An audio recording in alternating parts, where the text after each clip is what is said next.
بسم الله الرحمن الرحيم waxaan bilaabaynaa mawduuceena maanta kolka ugu horeysa waxaan jeclahay inaan salaamo dadweynaha Soomaalida dal iyo dibad kuwa dibadda jooga iyo kuwa wadanka gudihiisa jooga labadaba salaan kadib waxaan ka hadlaynaa mawduuca maanta ujeedadiisu waxa weeyaan sideen u rakibnaa kalsoonida dawladda dhexe shacabka dawlad deegaanka iyo nidaamyada kale ee la xidhiidhi kara intaas marka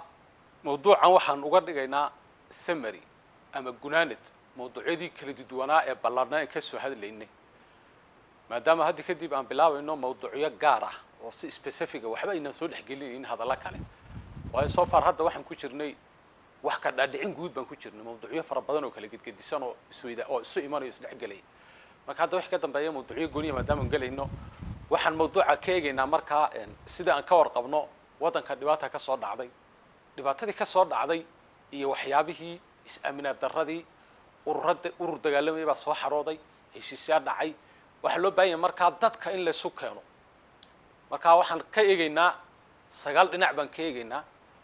qolo walba hadallada ku habboon baan u sheegaynaa ee kalsoonida lagu dhisi karo iyo khaladku meeshuu ka jiro iyo wax loo baahan yahay in la iska ilaaliyo waxaan la hadlaynaa mar dawladda federaalka maxaa la gudboon oo looga baahan yahay maxaa la jira iyada dawlad deegaankan maxaa la jira laftiis halku wax ka khaldan yahay bulshaweynta maxaa ka khaldan maxaa se looga baahan yahay haddana bulshada markaan si kala qaadqaadno odayaasha kaalinta odayaasha looga baahan yahay culumaa diinka ta looga baahan yahay dhalinyarada kaalinta looga baahan yahay waxaan eegaynaa markaa haddana sarreynta sharciga iyo nidaamka loo baahan yahay in lagu dhaqmo qodobadaas oo dhan baan mid kasta in yar ka dul maraynaa marka waxaan ku bilaabaynaa dawladda federaalka Ethiopia waxa loo baahan yahay nidaamkii 26 sano ee la soo dhaafay ee TPLF-ta nidaamkii inuu si practical isu bedelo in marka dawladda federaalku inay qodob hoosta ka xariiqdo waa muhiim shacabweynaha Soomaalidu waxay ahayn dad takooran la riixayo la laynayo kolka wax loo baahan yahay cuqdada fara badan ee ku jirta iyo cabsida ku jirta dadweynaha Soomaalida in gooni loo eego waxa loo baahan yahay marka nidaamka dawladda federaalku u shaqeynayso inuu yahay nidaam u dhimrinaya dadka Soomaalida oo soo dhaweynaya waxa loo baahan yahay oo kale dawladda federaalku waqtigan cusub Ethiopia-dan maanta si loola jaan qaado inay diiwaankii hore ee dadka Soomaalida ka yaalay iyo taariikhdii hore ka taalay si practical ah ayay dadweynaha Soomaalidu u muujiyeen inay yihiin dad Ethiopian maanta gobol walba oo Soomaaliya meel walba oo Soomaali degto nabad baa ka jirta nabadda waxa keenay waa dadka Soomaalida weeyaan dadkii Ethiopian-nimada loo diidanaa waa inaad garato marka shalay Ethiopian-nimada loo diidanaa Ethiopian inaanu nahay laakiin meesha in wax la kala riixanayay maanta Ethiopia way jilicsan tahay haddii dadka Soomaalidu ay yihiin cadow oo Ethiopian ahayn hareerta ka qaban lahaayeen laakiin shacabka Soomaalida maanta Ethiopian-nimadii ilaalinaya lagu dhaxnool yahay dhibaatayna ka jirin sida darteed waxa loo baahan yahay diiwaankii weynaa argagixisada ahay madooba in meesha laga saaro shacabka Soomaalida in loo furo beej cusub oo dawladda federaalku u furto waxa loo baahan yahay oo kale nidaamka xulashada ee TPLF-ta qaabkay ahaan jirtay inuu ka duwanaado qaabku hadiya jeer in loo boqoro ma aha qof bulshadu ayna danaynaynin qof bulshadu ayna doonaynin in kaana lagu hayo oo dadweynaha inta la iska dhintiro fikirkiisa ka la taageero taas waa nidaamkii TPLF-ta marka taasna waa inay ka duwanaato waxyaabaha cuqdada aan ka qabno ee shacabweynaha Soomaalida hoosta uga xariiqan bay ku jirtaa waxa loo baahan yahay dawladda federaalku inay ilaaliso sharciga iyo qawaaniinta dalka u yaala waxa loo baahan yahay dawladda federaalku wadankan uu dib dhacay intaasoo sano waxba lagama soo qabanin waxa la wixii noo qabsoomay ee yaraan dib u burburay haddana waxa loo baahan yahay marka qorshe gooni ah oo ku wajahan dawlad deegaanka Soomaalida in loo gacan hadiya loo baahan yahay oo hore gacanta saasana la siilaha marka in loo gacan hadiya loo baahan yahay waxa loo baahan yahay qofka Soomaaliga ee shakisan in shakiga laga saaro halka dawladda dhexe waxa loo baahan yahay in had iyo jeer ba inay taageerto rabitaanka shacabka waxa dhici jirtay qofka inta la dhadhamiyo in ruuxa markaa dadka aan ka soo dhex bixin ay dadku necab yihiin nidaamkii TPLF tu ahaa in qofka noocaasna loo soo xulo inta la dhadhamiyo marka fikirku uu nooca yahay teen nabad iyo kalsooni ma imanayso waayo hebel on garanayno 15 jirkii wuxuu ahaa la garanayo 20 jirkii sidoo ahaa la garanayo 30 jirkii lagu garanayo 40 jirkii lagu garanayo marka ummadda loo xulo mar walba ta ummaddaasi kalsooni ma heli karto way garanaysaa marka fartan baa lagu wada fiiqi farfiiqaasi muxuu keeni cuqdad ururta iyo shaki ururay buu keenaya waxa loo baahay marka dawladda federaalka gaar ahaan imika xisbiga BP waxa loo baahan yahay dadka Soomaali hor soconaya inuu yahay dad iyaga laftooda siyaasadooda arrimahooda meel marin kara kaas waxay noqonaysaa dadka aanu soo istaagi lahayn waa inaan ka aragno screenka hore haddaan laakiin ka aragno kow waa balitary laba saddex mehebel ba ardaal haddaan saa u tirsano da meesh marka waxba isma bedelin bay ka dhigan tahay marka dawladda federaalka waxa loo baahan yahay dawladda deegaanka Soomaalida inay si gooni ah u ilaaliso waxa loo baahan yahay kale in ay fahanto dadka mas'uuliyiinta halkan ka noqda inta badanba waxay sameeyaan political game bay abuuraan iyaga ayaa kala dilay dawladda dhexe iyo shacabka maxay wax ka doonayaan marka dawladda dhexe ka doonayaan inay kursiga ku haysto kursiga ku difaacdo marka maxay oranayaan dadkii waxba xaqan ka soo galay xaqan boqol qof bay sheegayaan qoomiyadiha anaga ilaalinayno qoomiyadiha Highlanderka baa la beegsanaya kaniisadihi baa la beegsanaya lama beegsanayo shacabka Soomaalida waqtigii Cabdile wixii dhacay wax qorshaysan buu ahaa hal maalin buu ahaa ma sii soconin markii dambe dadka ilaalinayay haddana dadka un baa ilaalinaya goday dib kama jiro shabeelle dib kama jiraan jeeda jarar dib kama jiro qoraxay dib kama jiro liibaan dib kama jiro city dib kama jiro waxaan ku dhahdaa afdheer dib kama jiro doolo dib kama jiro faafantaan joogno dib kama jiro meel walba dib kama jiro dadka Highlanderku way joogaan qayska iyo ninka ma taqaana masaajidka hogaamiya way wada socdaan dib ma jiro marka waa in dawladdu ay dareento had iyo jeer political game ka dadku waxay u abuurayaan marka taasna waa inay meesha ka baxdo haddaan ku soo noqdo taas dardaarankeeda iyo dawladda dhexe waxa looga baahan yahay guud ahaan waxa loo baahay dawladdu in nidaamkii hore mid ka duwan wajig cusub oo ka duwan kii hore in dadweynaha Soomaalida ay tusto xagga dawladda federaalka haddaan ka gudbo dawladda federaalka inta markii la gudboon tahay tan kelilka waxa loo baahan yahay dadka halkan jooga inay iska daayaan waxyaabaha political trickiga ay abuurayaan kaniisadna cid ma beegsanayso qoomiyad kalena cid ma beegsanayso haddii iyagu dad iyo dal nabada nidaam loo xukumo ayna baranin de kursiga ha baneeyaan yeena colaad abuurin marka annaka maamulkeenu war had iyo jeer ma waxa weeyaan uu mid maamuli kara meel colaadi ka jirto meel xabadi ka jirto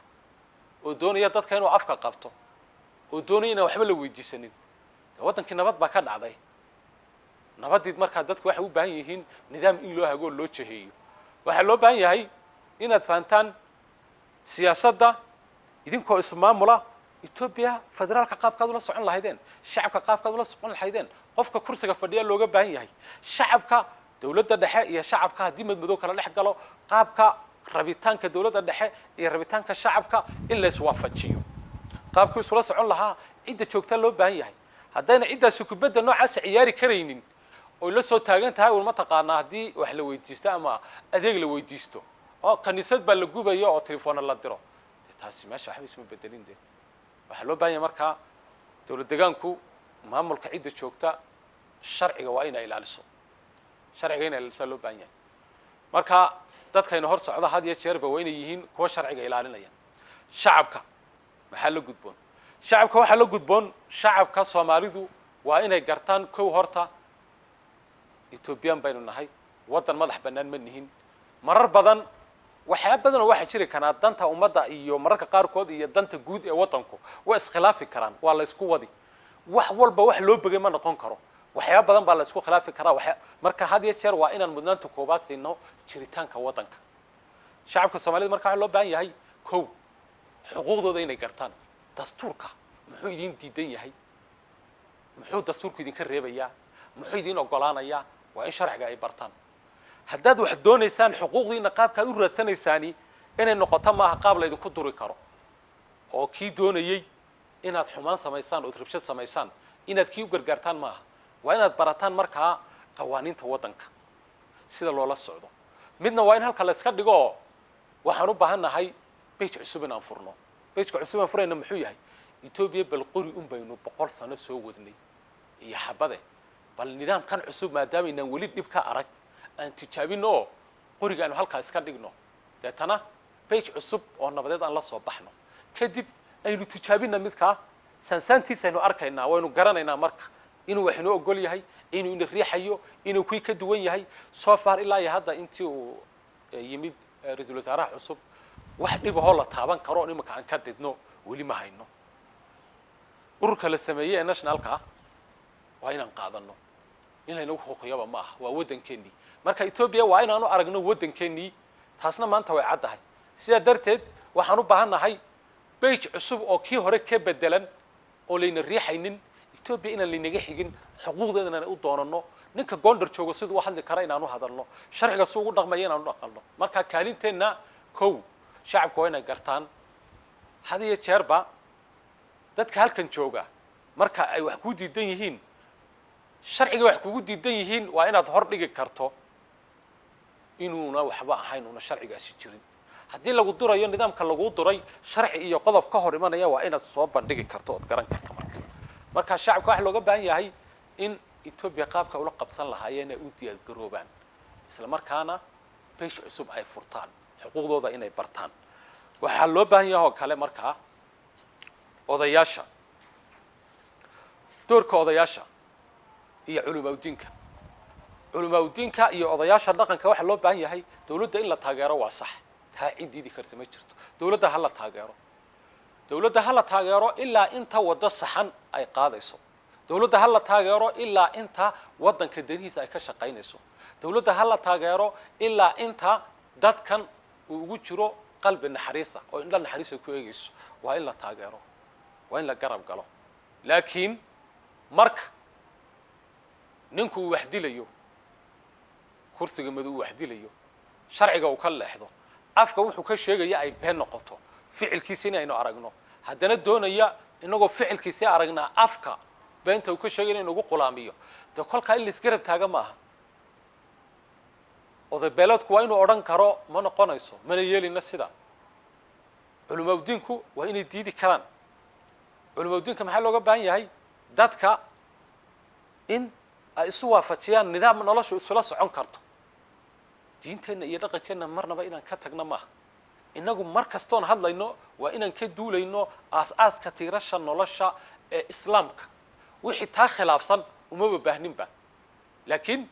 isma diidayo mar walba qaabka loo noolaanayo iyo diinta lafteedu wixii diidan ee major issue ah de culimadu waa analyze garayno marka si cad ba uga hadlay waa la baahan yahay culimada iyo odayaasha dhaqanku dawladda hala taageero shacabkana waxa uu sheegan kolba midkii qaldan waxa uu sheegan laakiin ayaan si in dhala'aana un loo taageerin xumaan socota shalay hadda xumaan jirtay war maantana way jirtaa to ka badan baaba jirto oo tii ka siyaasisan taawarkeedu uu cadaayo qofka intay dishay suuqa dhigaysay laakiin waxa jirta to iyadoo midaba fara badan la ku dilaysa iyadoo midaba fara badan leh dadka kala qaybinaysa fidno abuuraysa oo ku shaqo tagaysa dadweynaha shacabkan Soomaalida maalin ba dib iyo inay wax ka abuuraan doonayeen inay kursiga ku fadhiyaan waxa loo baahan marka odayaashana doorkoodu inuu sidaa noqdo dhinaca dhalinyartu waa inay gartaan wadankan inuu wadankoodii yahay marnaba in ficil khaldan loo adeegsado ma aha ama waqti doorasho ha noqoto ama waqti caadi ha noqoto ama si kala ha noqoto hadii imaka shalay abdilay wuxuu samaystay ciyaal buu samaystay oo lacag iyo waxsiiyay waa la khalday sidoo kale in la idin khaldan maaha maantana naba weligiin ficil wadankiina burburinaya inaad ka qayb qaadataan ma aha marka dhalinyarta wax looga baahan yahay sharciga inay bartaan civic education-ka aad ku dhigataan iskuulka wuxuu idin farayaa muwaadinimada inaad hogaansanataan dhalinyarta marka waxa loo baahan yahay in ay bartaan una diyaar garoobaan waxay dhaxlayaan wadan wax siyaasiya una jirin oo siyaasiyiintoodii hore meesha laga saaray oo nidaamka TPLF waxa kamid ahaa nin kasta oo Soomaaliya oo siyaasad ka qalin jabiyay maanta ma jiro siyaasadda markuu ninku waxay jiray indhiisa la arko Soomaali weyn buu ahaa shanbadii farabadna baa lagu dhufanayay wadan wax la qoro iyo wax la document gareeyay uu jirin baad dhaxli doontaan marka inaad hadda idinka laftiina wax ka garab bilowdaan oo aydan u malayn cid idin waxay ku dhaantay inay jirto waxba la idin kuma dhaabe idinkuna loo xjiito oo taariikhihiina iyo hawlihiina iyo waxyaabihiina inaad dhinaca ka bilaabataan yaa looga baahan yahay dadka dhalinyarta waxa qodobka kale ee toddobaad wuxuu noqonayaa sareynta sharciga sareynta sharciga runtii sharcigu waa waxa kaleeta ee labada qof kala badbaadin kara waa waxa u dhaxeeya qofka awoodda leh iyo qofka tabarta yar qofka awoodda badan waa inuu sharciga ilaaliyo sareynta sharcigu marka waxa weeyaan had iyo jeer ba hay'adaha garsoorku waa inay sharciga ilaaliyaan looma baahna sidii cabdi ilay in telefoon wax la idinku sheego cabdi ilay markuu dadka 20 sano ku xukumayay ujeedada ka dambaysa waxay 20 sano inuu joogayo marka qof walba uu arko inuu wax ku yahay 20 sano iska qabanayo oo lagu xukumayay marka tii oo kale inay dhacdo maaha cid walba marka sareynta sharciga waa inay ilaaliso shacabka kaliya ma aha hay'adaha garsoorku waa inay ilaaliyaan oo garsoor noqdaan maxaa la idin keenay meesha aad u dhaxaysan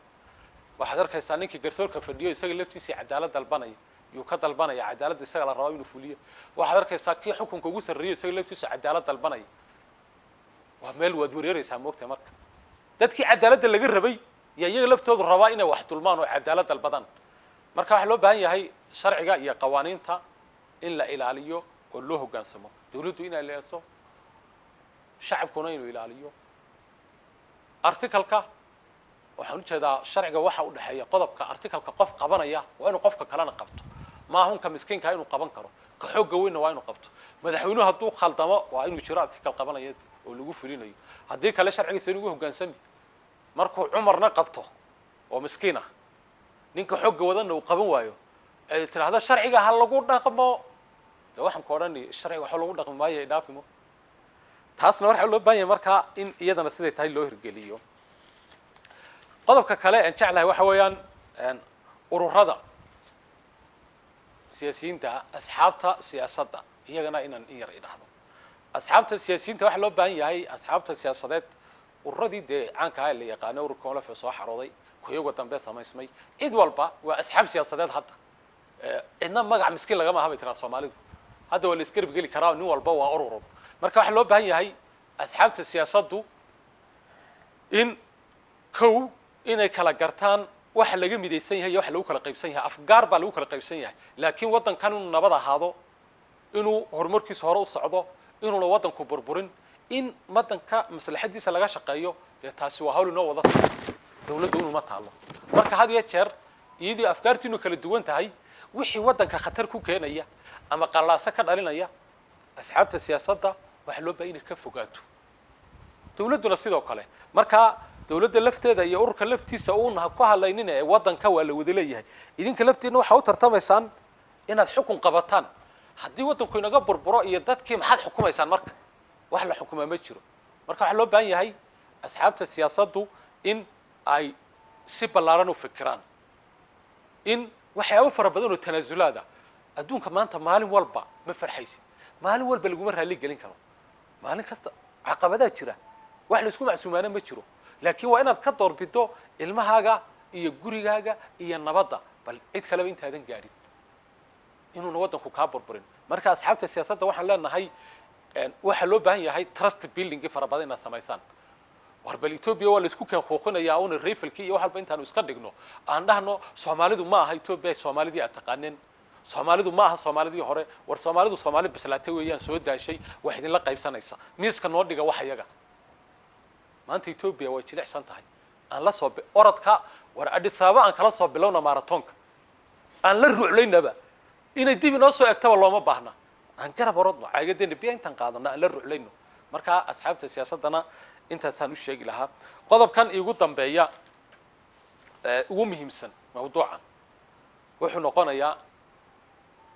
in laysa saamaxu noqonaya wadankan urur TPLF leeyahay ka soo tarinayay UPRDF waxa yiraahdaa dalad buu samaystay dadka la soo dulmayay dadka ururka iyo wakiilkiisu waxa ayaan kuwa dadka laynaya dadka cunaya dadkan waa la isku diray war dadkan nin kasta ninkii ku dulmayna waa la dulmay kii ku xidhayna waa la xidhay no kursigii maanta cabdi la fadhiyay nin baa fadhiya kii shalay nin kale fadhiyay nin baa fadhiya kii maaliyadda nin kala fadhiya kii caafimaadka nin kala fadhiya waa inuu qofkan wax ku qaato in ilaahay baa dadka maalmaha u qaybinaya maalintaadii markaa haddii shalay kii maalintiisii ay dhaliilnay shalay toole oo laga cabanayay oo wax lagu dhaliilayay dee maanta markii adigu isla kursigii un aad timid isla goobtii haddii aadan ka duwanaanin qaab dhaqankii haddii aadan noocii ka duwanaanin waxba isma bedelin marka waxaa loo baahan yahay war dadku ha is cafiyaan war ninkii la soo dhibaateeyey waa lagu soo dhibaateeyey annaga waana la soo dhibaateeyey cid naga dhibaato badsantay ma jirto 4 sano jeliwaadan ku jirnay 4 sanaanu habeen walba xoolo isku furanayna iyo qiimayn iyo dhib iyo wax oo inta ku jirnay inta ka horeysana annagoo dagaalamayna oo dadka wanaagiisa ka shaqaynayna oo ilaa herar intaan tagno guri ka kareystay sabtidii hadda halka wax ku soo qora oo rag fara badan oo maanta caalamka jooga wax kala dirna dadka rabna inaan wax iftiimino baana la xidhaa haddana maanta ciidan wax haysana ma jirno marka waxa loo baahan yahay culumadiinku dadka ila iscafiyayna u sheegaan imaamku dadka salaada duhurka inuu hore u geliyo maaha dadkan isku wada cuqdadaysan ee safka isku wada garbinaya waxa loo baahan in loo sheego in salaadooda inay wax u dhimayso labadan isku garab tukanaysa ee cuqdada isu haysa ee laga yaabo xitaa marka qaar kood imaamka tukinaya inuu miday wax ka tabanayo ama imaamku inuu ka tabanayo waxa loo baahan yahay dadkan inay iscafiyaan marka kursiga ninka ku fadhiya dadka inuu cafiyo awood leh hatta miskiinku muxuu cafiyo afisku hadii ka awood la loo baahan yahay inuu cafiyo ka awood leh inuu dadka laaya maaha miskiinku wuxuu wax cafin karaa marka la arko kii awood lahaa ee wax yeeli karay oo wax cafinaya marka waxaan u baahanahay dadka Soomaalida maanta war culumadiinku inay dhawaaqaan oo yiraahdaan dadku hays cafiyo waqtiga masaajidka 300 ay isugu imanayso maalin walba u sheeg imaamka ha u sheego war iscafiya salaada duurinta la gelin hal iscafiyo ta maqribinta la gelin hal iscafiyo ta ishaaga inta la gelin hal iscafiyo in dadka loo sheego nimanka ducaada meel walba taga ilaahay dartii u socda dadka cafis ha u sheegaan wax badan ba laga maqlaa Soomaalidu aad bay xagga diinta ugu nugushahay oo wuxuu maqashaa dadka cafis ha loo dalbo dadka ha la walaaleeyo dadka labada kale taagan ha la isu keeno sida darteed mawduuceenan oo aan ugu magac daray gabagabadii mawduucyadii aan soo wadnay mawduucyada kale specific aan bilaabanayna marka waxaan ku soo gabagabaynaynaa sida iyo nabadgelyo iyo salaan marka la aan salaamayno dadweynaha Soomaalida dalka iyo dibadda gaar ahaan waxaan si go'an u salaamaya qurba joogta maalin dhaweyd maran iyo keer hadlayay waa la leeyahay dhaxortay mood annagu markaan hadlayna waxaan u jeednay dhowr qof oo dadka halkan wareerinaysa magaca qurba joogta oo dhan maanan isticmaalin marka dadka qurba joogta waa dadkii wadankan waa dadkan u soo ilaalinayno guryahoodii iyo dalkoodii wadanka u shaqo tagay inay u soo noqdaan na rabno fikrada iyo waxyaabo kastana contribution kula oo la soo xiriiraya marka aad iyo aad baad u mahadsantihiin dhammaan dadweynaha Soomaalida mawduucina halkaas aan ku soo gabagabeynayna